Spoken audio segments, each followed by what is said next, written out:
Welcome back to Mid-Morning. A former nonprofit leader and reality TV show contestant is helping more people get into volunteering. We're joined now by Andrew Shayde. Welcome. We're so glad to have you here. Yes, before I did reality TV, I worked in nonprofits. All right, you had a lot of hats. Which is the more important job than reality TV. Like How'd you get involved with volunteering?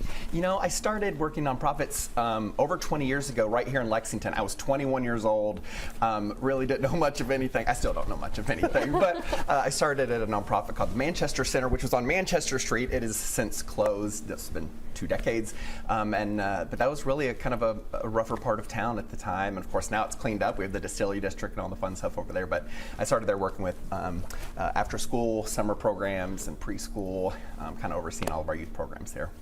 If somebody's watching this and say, you know, they've always wanted to volunteer, they don't exactly know where to start, what's a good way for them to find their niche? I mean, the first thing you got to do is just find what you're passionate about. Like, what do you love? Do you love helping kids, the homeless, people with substance abuse struggles?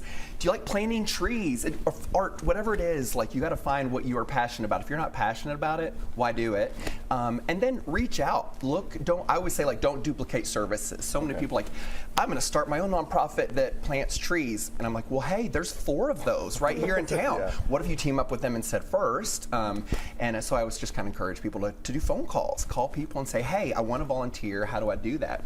Now, every nonprofit is a little bit different about like what that entails. Some like fill out this application, or some it's like, come in today, let's just go. But one of the big things is, you know, I've always worked at a nonprofit. I'm not currently, so I'm kind of speaking on behalf of all nonprofits everywhere, and I get to say what they want to say, but they can't say, because if they just say it, they would sound ungrateful.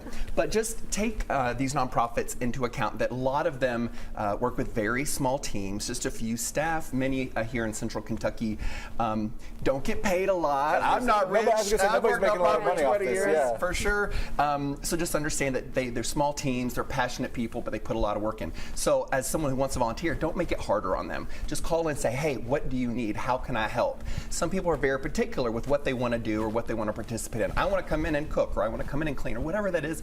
And sometimes that's great, but realize the nonprofit will be like, you know what, we're already clean. We have someone that does that. So could we put you elsewhere? Be flexible, ask questions. Some people like, I don't necessarily want to volunteer, but I want to donate. It's fantastic when people donate supplies or products, of course, money. But also call and ask, say, hey, I have a TV I'm getting rid of. Do you need it? They may say, absolutely, yes. Or they may say, we actually don't really need a TV right now. So just be understanding that sometimes they may not need that item. I was working at a nonprofit. Someone early in the morning dropped off one of those huge big screen TVs before they were flat. Like, you know, they're this deep and this tall. That we need a TV to lift. And it was just on our front porch. And one, it didn't work. It was 250 pounds. So then here's our tiny little staff going, we love now that you all have to we dispose could of fix this. We don't have any electronics on staff who know how to fix a TV, and now we had to find someone to volunteer their time to bring a truck to take the TV away. So although I'm sure that person's heart was in the right place, it actually kind of hurt us. It took our time away from helping kids at the time to move this TV. So just please call ahead and say, hey, I got this thing. Do y'all need it right now? And don't be hurt if they say no, we don't. Some nonprofits don't have endless like supplies, storage. That's a big one, I think, for a lot of people. Say like, I've got 40 boxes of clothes, I'm gonna bring them all. You're like, whoa, we have 2 closets. Like, we have nowhere to put these things. So just call and ask questions. Being thoughtful there sounds good. And we've also, you know, we see sometimes families getting together. It seems like a good activity. Teach your kids young. Helping out with other people. The importance of volunteerism. We love that. I think that is so important. I mean, nowadays, kids are so addicted to their phones, and they all want, like, I want to be an influencer. That's like every middle schooler says that right now. I want to be an influencer. And like, oh, goodness sakes. But I love when parents say, I want to get my kids involved. And there are definitely ways in nonprofit for kids to volunteer, participate. But again, call ahead to these nonprofits. Some you can't have youth in. For a variety of reasons.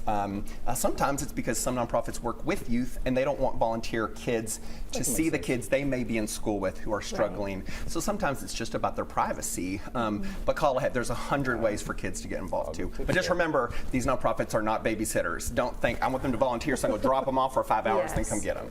Thank you so much. We appreciate your time. Thank you great all. message. Go get involved, everybody. Everybody, get out there and help somebody. Thank you.